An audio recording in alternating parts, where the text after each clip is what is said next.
I always thought that being targeted for your life was something that only happened in dramas or comics. Never did I imagine that I'd actually find myself in such a situation. The events of that day are still etched in my mind, accompanied by a deep sense of fear. Today, I want to share the most sinister form of harassment I've experienced from my mother-in-law, or Mill for short. My name is Catherine. I'm 30 years old. I'm a homemaker taking care of my family. I live with my husband Tyler, who's a sales rep, and our 10-year-old son Lauren. I met Tyler 3 years ago through a mutual acquaintance at a company where I was working at the time. He's a good guy, previously married. Want to meet him? I was hesitant at first, being introduced to a divorced man with a child while I was single. But when I met Tyler and Lauren, they were both so genuine and adorable that I was completely smitten.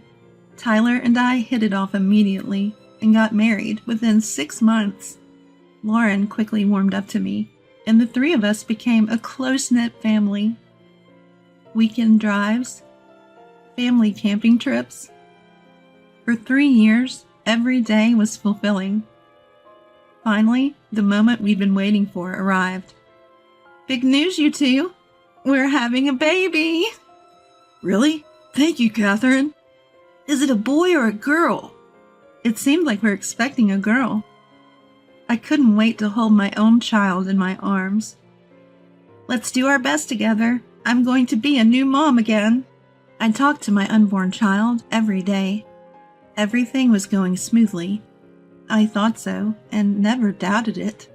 Or so I thought, until my father-in-law, who had been seriously ill, passed away, and my mother-in-law started acting out.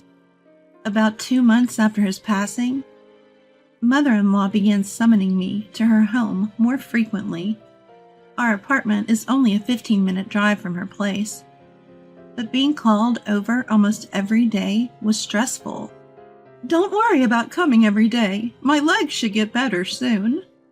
Of course, mother-in-law. Let's get started. At that time, mother-in-law had injured her leg and was using a cane even indoors. As her daughter-in-law, it was my role to help with errands and other chores. I didn't mind the work itself. I'm not one to shy away from physical labor.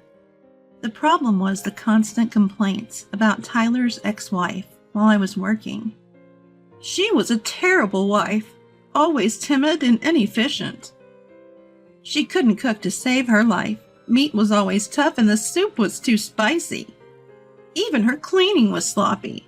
She couldn't even use a mop properly, let alone wring out a cloth. Her laundry skills were also lacking. She wouldn't hand wash items that needed it. The complaints were incessant and malicious.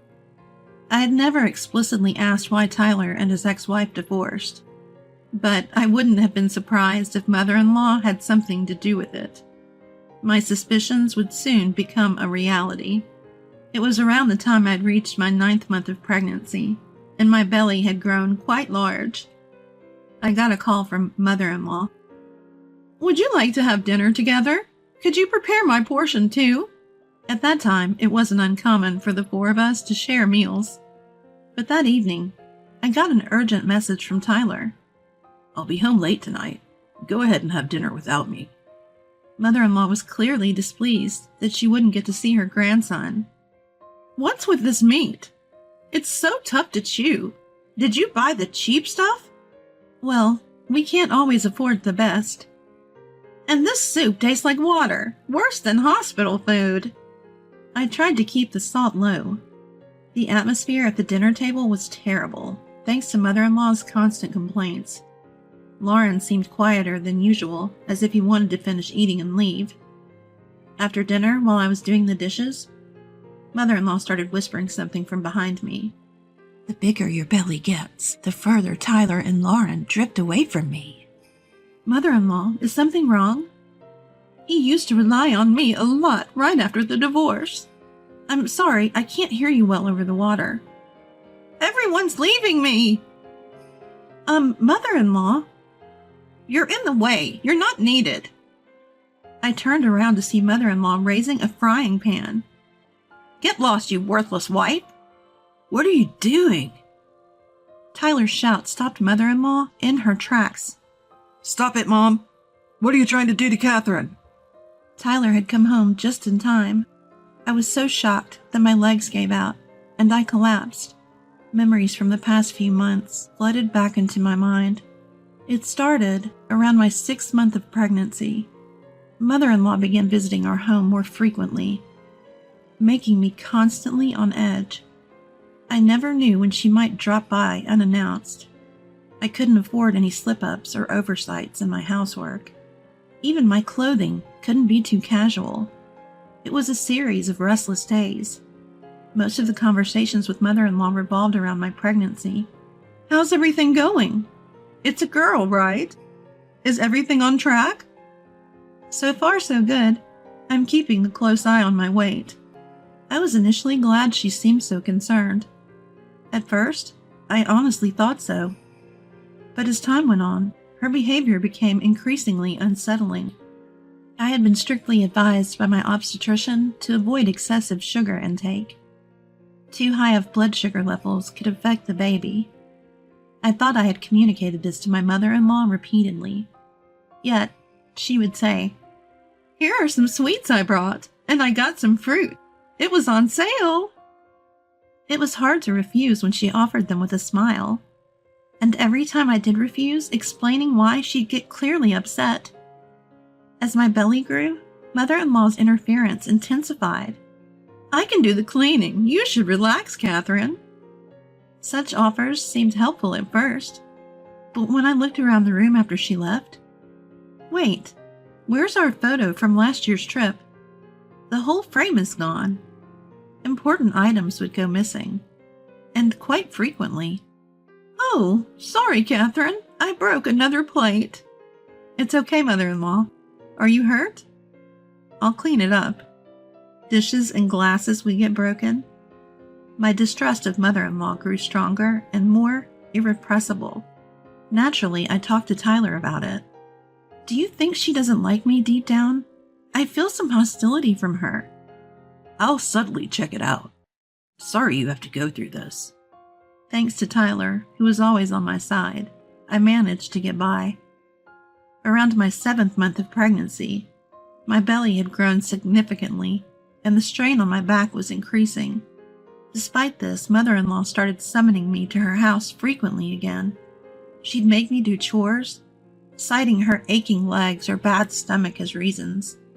Sometimes she'd even say she was going out with friends and needed me to handle the housework. If I tried to resist, saying I was also struggling, she'd get furious. Pregnancy isn't an illness. How cold-hearted. What a disappointment. Doing the chores, even if they were tough, was better than facing her wrath. While I was enduring and doing the housework, she'd say, "Why the sour face? I'm making you exercise for your own good." She claimed that lying around all day was bad for both the baby and me. I understood her point, but I wanted to do things at my own pace. Unable to argue or show my feelings, I went through truly difficult days. If chores extended into lunchtime, I'd eat at mother-in-law's house. Sometimes she'd prepare lunch for me, but when she did, "Here you go. It's just store-bought, but it's not bad." The food she served was clearly spoiled. If I didn't eat it or pointed out it was rotten, she'd scold me. "If you don't like it, don't eat it. When after I went through all of the trouble of preparing it." She frowns and taunts me. No amount of apologizing would make her forgive me. During these tough times, Lauren was my emotional and physical support. I can do the mopping for you. Bending over must be hard, right? Thank you, Lauren. You're a lifesaver. Lauren was a perceptive and smart kid, always helping me out. The only one who wasn't fun was mother-in-law. She always tried to win her grandson over. "How about some candy?" "Never mind, Catherine." She tried to lure Lauren with juice or an interesting cartoon. But Lauren would say, "I'm good, don't worry about it." Then she'd say something cold.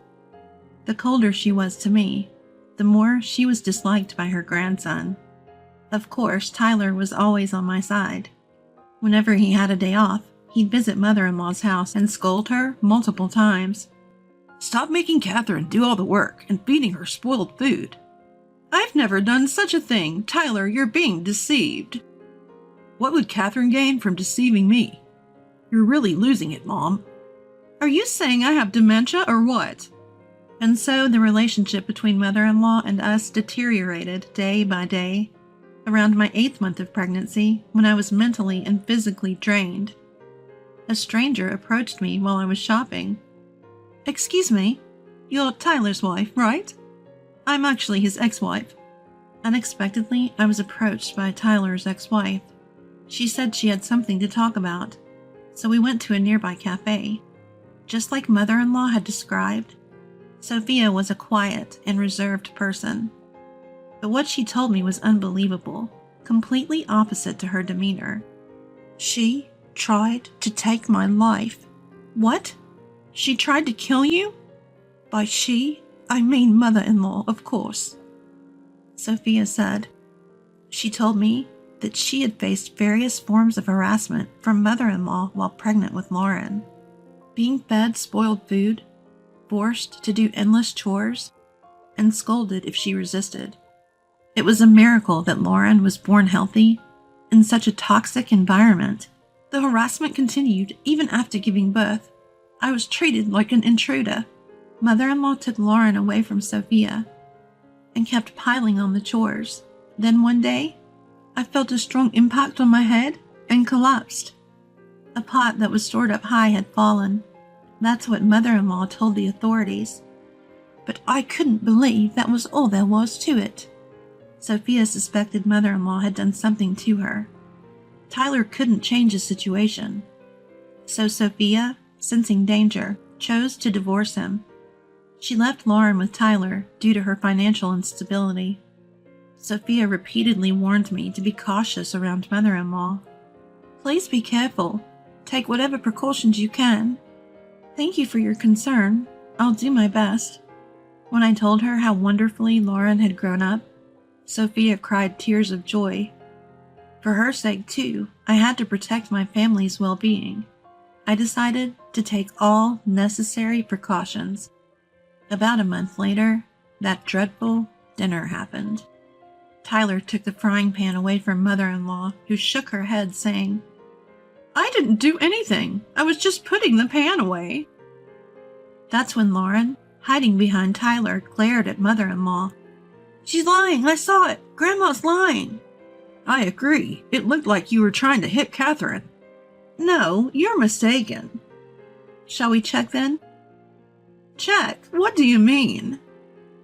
I operated my phone and launched a special app. What? This room is on camera? I had cameras installed in the living room and kitchen. It was a precaution I took after Sophia's warning. When I played back the footage, there was mother-in-law trying to hit me with the frying pan. Mom, explain yourself. Cornered, mother-in-law was now almost in tears. I was just jealous that you were taken away from me. Her reasoning was utterly selfish.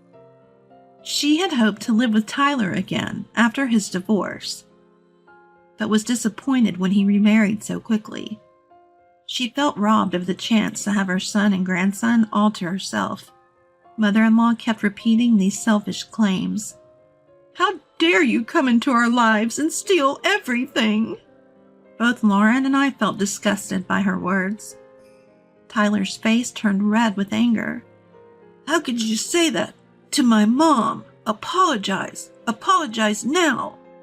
That day, after a heated argument, mother-in-law was kicked out of our house. Later, Tyler declared he would sever all ties with his mother. I will never see Mom again, no matter what. And no financial support either. Wait, please, I'm sorry. I've learned my lesson. It was no surprise that Tyler was furious. Part of his anger stemmed from the fact that I had told him everything Sophia had shared with me. Until then, Tyler had never thought his mother could harm Sophia. Realizing he had been wrong all along, he was visibly frustrated. Don't ever show your face to us again. Got it? With that final word, mother-in-law left, tears in her eyes. A few weeks later, I gave birth to a baby girl without any stress. Life has been peaceful, and we're enjoying our time with the newborn. As for mother-in-law, she seems to be struggling financially since losing her son's support. She's working part-time, but is reportedly having a hard time dealing with harassment from a younger manager. I heard this directly from mother-in-law when she called to ask for financial help. Life is so hard for me right now. I'm barely getting by. I understand, but we have our own expenses with raising a child. Please, can't you help? Even $200 a month, or $100 if that's too much. I'm sorry, I have to hang up now. Please don't call us again. Ignoring her pleas to wait, I ended the call and immediately blocked her number. After that, mother-in-law apparently took on more work. She's working mornings at a fast food restaurant and afternoons stocking shelves and working the cash register at a supermarket. I heard this from Sophia when we met up recently after a long time. I saw her at the supermarket by chance, and she looked so thin, like a different person, like a zombie. She didn't even notice Sophia standing right in front of her. If only mother-in-law had been kind, things wouldn't have come to this. It's a pitiful situation, but she brought it upon herself. I hope she reflects on her actions and finds a way to make it through life.